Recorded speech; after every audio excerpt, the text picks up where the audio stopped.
వాళ్ళ ఇంత పెందలాడొచ్చావు ఏంటంటే అమ్మాయి గారు పోస్ట్ ఆఫీస్కి పొమ్మనే ఆడ పోతే ఇలా పోస్ట్ కొరియర్ చేస్తున్నారని చెప్పారు.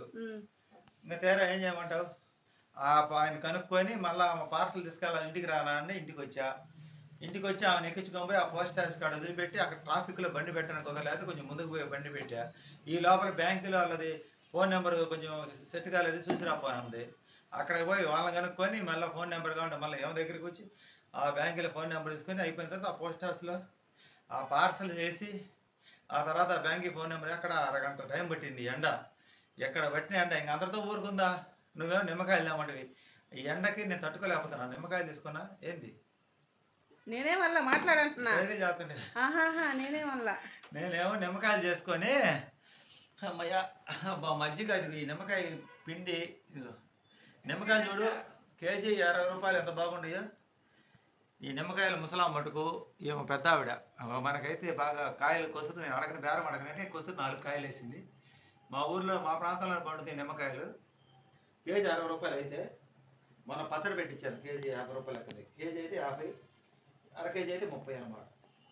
ఇవి పచ్చడి పెట్టుకునే కాయలే, పచ్చడి పెట్టుకునే నిమ్మకాయలు. కాయలు మొత్తం చూపించప్పుడు అక్కడి నుంచి నేను అలిసిపోయి ఇక తర్వాత అలిసి సొలిసిపోయిన నాకు ఇంటికి వద్దాము అనుకునే లోపల మా అమ్మ ఏం చేసింది, నానా జెరాక్స్లు తీసుకొని రావాలి అంది. మళ్ళీ అక్కడికి పోయి జెరాక్స్లు తీసుకుంటే అక్కడ నెట్ సెంటర్ కాడ కాపీ ప్రింట్ తీసుకుంటే వాళ్ళ దగ్గర జెరాక్స్ లేదు. మళ్ళీ ఇంకోసారి జెరాక్స్ అంటే ఈ బండ్లు ట్రాఫిక్ వల్ల ఆ జెరాక్స్ సెంటర్లో జెరాక్స్ తెప్పించుకోవడానికి ఖాళీ లేక మళ్ళీ ఇంకొక సెంటర్ రావాల్సి వచ్చింది. ఆ వైఎస్ఆర్ రోడ్లోకి వస్తే అక్కడ జెరాక్స్ తెప్పించుకొని వచ్చే లోపల తీసుకొచ్చారు. ఎండలో నుంచున్నా. ఆ ఎండకి నాకు షుగర్ ఉండటం వల్ల ఏమో తెలియదు కానీ విపరీతంగా ఎండగా వస్తుంది. బంధువులే పగ తెచ్చుకుంటున్నారు అనుకుంటే పనే పగ తెచ్చుకుంటే సూర్యుడు కూడా పగ తెచ్చుకున్నాడు. మన పనిచ్చే కస్టమర్లు బంధువులు వీళ్ళే పగ తెచ్చుకోరండి. సూర్యుడు కూడా పగ తెచ్చుకున్నాడు. మంట విపరీతమైన ఎండగా వస్తుంది. ఇంకా మమ్మయ్య జెరాక్స్ తెచ్చి నాకు ఒక పక్క నీరసం వస్తుంది, అలసట వచ్చేస్తుంది. ఆ ఎండకి మళ్ళీ వస్తుంటే నానా నేను బాదం పాలు తాగాలని అంది. ఆ రాజస్థాన్ వాళ్ళ బాదం పండి దగ్గర బస్ స్టాండ్ సెంటర్ ఎదురులో ఒక ఆటో ఉంటుంది, ఆర్ఎంపీ గెస్ట్ హౌస్ కాడ. ఆడ బాదం పాలు 30 రూపాయలు. ఆడ బాదం పాలు తాగి మళ్ళీ ఆ బాదం పాలు తాగేదాకా ఎండలు నుంచొని ఇక ఆమెను ఇంటికాడ వదిలిపెట్టి నేను షాప్కి వెళ్ళాలి లెక్క. ఇక నాకు షాప్కి వెళ్ళే ఓపిక లేక ఆమెను వదిలిపెట్టి ఇక నేను కూడా వస్తున్నా అమ్మ నాకు అక్కడ నేను చేసే పని ఏముందిలే, పని కూడా పని ఏం లేదులే అని చెప్పి ఇంటికి వచ్చారు. చూడండి ఎండ మనకి కాలము అనుకూలంగా, మనకి ప్రకృతి మనకి అనుకూలంగా ఉంటేనే మనం ప్రశాంతంగా జీవిస్తాము. ఈ ఎండకి ఎంత బగబగలాడుతున్నాడు భవనుడు. ఉక్కపోత ఒక పక్క, ఎండ ఒక పక్క. మే నెల కన్నా కూడా ఈ నెల డేంజరస్గా ఉంది. మే నెలలో ఉక్కపోతుండదు, ఎండ మంట పుట్టింది. మంట పుడుతుంది ఎండ ఒళ్ళంతా. మరి నాకు షుగర్ ఉండటం వల్ల ఏమో ఇంకా నా వల్ల కాక ఇంటికి వచ్చేసాను. కాసిన మంచిది నీకే కదయ్యా, నేను కూరగాయలు తీసుకొచ్చినా కానీ అసలు నువ్వు ఇక్కడే దగ్గరలో పోయి కూరగాయలు తెచ్చుకున్నాను. ఊరంతా తిరిగి దాదాపు నా 3 కిలోమీటర్లు అంత టౌన్ మొత్తం తిరిగి వచ్చావు. ఒకసారి పోస్ట్ ఆఫీస్లో పని 2 రోజులు కాదు వారం. ఇంకా బ్యాంకుల్లో పోతే బిజీ. నిన్న బ్యాంకులో పాస్బుక్ మార్చుకుందాం ఐఎఫ్సి కోడ్ మారిందని పోతే వాళ్ళు రాదు, పాస్బుక్లు కొత్త పుస్తకాలు ఇవ్వట్లేదు, సంవత్సరం నుంచి అవుతున్నారు. మరి ఎందుకు ఇవ్వట్లేదు మాకు అర్థం కాదు. అది ఇన్సూరెన్స్ వాళ్ళకి పెట్టాలి, అది రావట్లేదు. ఎక్కడికి పోయినా ఏ పని కావట్లేదు. తిరిగి అలిసిపోతున్నాం. మనం అంత ఫ్రీగా ఉంటుందని ఆన్లైన్ అన్నారు కానీ ఆన్లైన్ చాలా రాబోయే రోజులు ఇంతకుముందు పుస్తకం పెట్టుకొని రాసుకొని పంపించేది బాగున్నట్టు అనిపిస్తుంది. ఈ ఆన్లైన్లు, ఈ నెట్ సెంటర్లు, సిస్టమ్ వీటి చుట్టూ మన జీవితం అంతా కాగితాలు పట్టుకొని తిరిగే పరిస్థితి అయింది. బ్యాంకులకు పోయినా, ఆఫీసులకు పోయినా, ఏ ఆఫీసులకు పోయినా Aadhaar card xerox, PAN card జెరాక్స్లు అయ్యి అంటారు. ఇంకా నేను ఇంటికాడ మా అమ్మాయిని వదిలిపెట్టి ఇంక బజార్కి పోయి ఓపిక లేక టైం 11:45 వచ్చే ఇంటికి.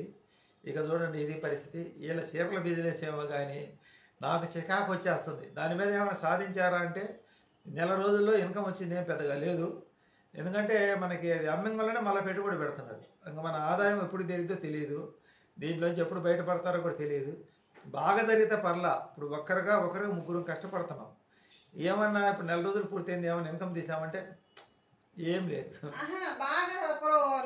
స్టార్ట్ అయింది అనుకునేసరికి పోస్ట్ ఆఫీస్ బ్రేక్ పడుతుంది కదా. రాఖీ పండగ కానీ చీరలు బుక్ చేసుకుంటే మొన్న మనం కొత్త స్టాక్ తెప్పించాం కదా, శ్రావణ మాసం కొత్త స్టాక్ తెప్పిస్తే పోస్ట్ ఆఫీస్ వారం రోజులు బంద్ చేయాలి. దానివల్ల నెక్స్ట్ నిన్న రాఖీ పండగ బుక్ చేసుకుంటే ఇప్పుడు బంద్ చేయాల. రాఖీ పండగ బుక్ చేసుకున్నారు, 3 రోజులు పోస్ట్ ఆఫీస్ పనిచేయాలి. శ్రావణ శుక్రవారం ఫస్ట్ వారానికి ఏమో బుక్ చేసుకున్నారు, అప్పుడు పోస్ట్ ఆఫీస్ 3 రోజులు 4 రోజులు పనిచేయాలి. అది ఎప్పుడు సిస్టమ్ బాగుంటుందో, ఎప్పుడు ముందుకు కదిలేదో ఎప్పుడు అది తెలియదు. పోస్ట్ ఆఫీస్ కానీ సక్రంగా కానీ పనిచేసినట్టయితే మనకి ఇలాంటి బిజినెస్లు చేసుకునే వాళ్ళకి బాగానే ఉంటుంది. నిన్న అది కాదని ఆన్లైన్లో కొరియర్లో పంపిద్దామని అడిగితే వీళ్ళు చీర మీద తీసుకునే ఆదాయానికన్నా కూడా దాని కొరియర్ ఛార్జీ ఆ కొరియర్లో కన్నా పంపిస్తే మనకి ఒక చీరకి 150 రూపాయలు లాస్ వస్తుంది, 100 రూపాయలు లాస్ వస్తుంది. ఆదాయం పోను 100 రూపాయలు లాస్ వస్తుంది అనమాట. ఆ కొరియర్ ఛార్జీ అంత అడిగారు, అది 2 రోజులు పోయిద్దంట. తక్కువ ఛార్జీ పోస్ట్ ఆఫీస్ తక్కువ ఛార్జీ కాబట్టి తక్కువ ప్రైస్ చేసుకొని ఇస్తున్నారు. వీళ్ళు విడిగా కానీ పంపిస్తే ఆదాయం ఓపకంటే మొత్తానికే నష్టం వస్తుంది. మొత్తానికైతే ఈరోజు పోస్ట్ ఆఫీస్ పనిచేసింది, అక్కడ పెట్టి వచ్చాము. ఇంకా అతను సాయంత్రానికి అవన్నీ పంపించి వాట్సాప్ పెడతా అన్నాడు ఎంత బిల్ ఎంత అనేది. అదొక మంచి పనిలే, మనల్ని అక్కడ కూర్చోబెట్టకుండా రోజు వెళ్ళేవాళ్ళం కాబట్టి మీరు అక్కడ పెట్టుకోండి, నేను తర్వాత పార్సల్ చేసి మీకు ఎంత అమౌంట్ అనేది వాట్సాప్ పెడతా అన్నాడు. ఒక విధంగా చూడాలంటే అంతవరకు మనకు వాళ్ళు చేసేది మంచి హెల్పే. ఇది ఈ పోస్ట్ ఆఫీస్ సిస్టమ్ సక్రమంగా పని చేయకపోవడం వల్ల నాకు రోజు పోవడం వాడు కనుక్కొని రావటం, ఒక పక్క నాకు పని లేకపోయినా ఆ పని లేని కానీ పని కానీ ఇది పెద్ద పని అయిపోయింది. ఇలా ఉండే ఈ బాణుడు బగబాట ఆడటం వల్ల మన కష్టాలు. నేనైతే నిమ్మకాయలు తెచ్చుకున్నా, ముందు ఆగలేక మజ్జిగ తాగుతున్నా. షుగర్ ఉండటం వల్ల ఏమో కానీ చాలా నీరసం వస్తుంది, ఎండకైతే గుల్లైపోతాను మనిషిని.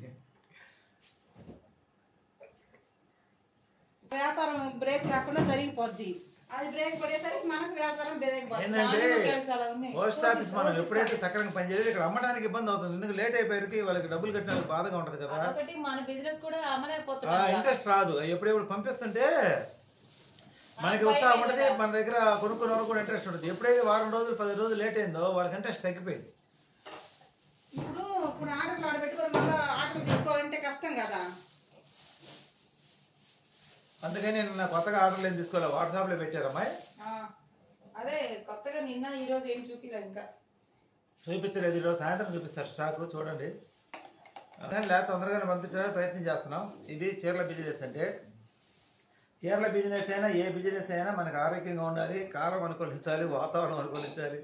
అన్నీ అనుకూలిస్తేనే మానవ జీవనం ముందుకు నడిచింది. మనకి ఇప్పుడు ముగ్గురు కష్టపడాల్సి వస్తుంది. ముగ్గురు కష్టపడితే కానీ అది జరగట్లేదు. దాని తోడు బాగా జరిగితే దేవుడి దేవుళ్ళ పర్లేదు, మన కష్టానికి ప్రతిఫలం కలిస్తే. ఏ పని సులభంగా లేదు, ఏ పని అంత ఈజీగా లేదు. అది కూడా ఎంత కష్టమో తెలుసా, చీరలు తీయను పెట్టను మడతలేయను. పైగా ఇది మిగిలిన స్టాకు మనం వాటి మీద ఆదాయం చూసుకోకుండా అమ్మేసుకోవాల్సి వస్తుంది, ఎందుకంటే అది అటు పెట్టుకోలేరు కదా. అందుకని చీరల బిజినెస్ కూడా చిరాకు తెప్పిస్తుందండి. చాలామంది అంటారు గుడ్డల బేరం గుడ్డి బేరం అని, కానీ ఒకప్పుడు. కానీ ఇప్పుడు గుడ్డల బేరం అనేది అందరు చేస్తున్నారు కాబట్టి పెద్దగా ఫ్రై చేసుకోవడానికి కుదరదు, ఎక్కువ ఆదాయం వేసుకోవడానికి కుదరదు. కష్టం ఎక్కువ పడాలి, ఫలితం తక్కువ తీసుకునే రోజులు అనమాట. కానీ తప్పదు కదా, ఏం చేస్తాం. ఇక మనకి యూట్యూబ్ ద్వారా మనకి ఇంకా ఇన్కమ్ సోర్సెస్ తగ్గినప్పుడు ఇంకా మనం ఈ విధంగా 4 రకాల మార్గాలు ఎత్తుక్కుంటే కానీ జీవనం నడవదు. ఇది ఈరోజు వీడియో.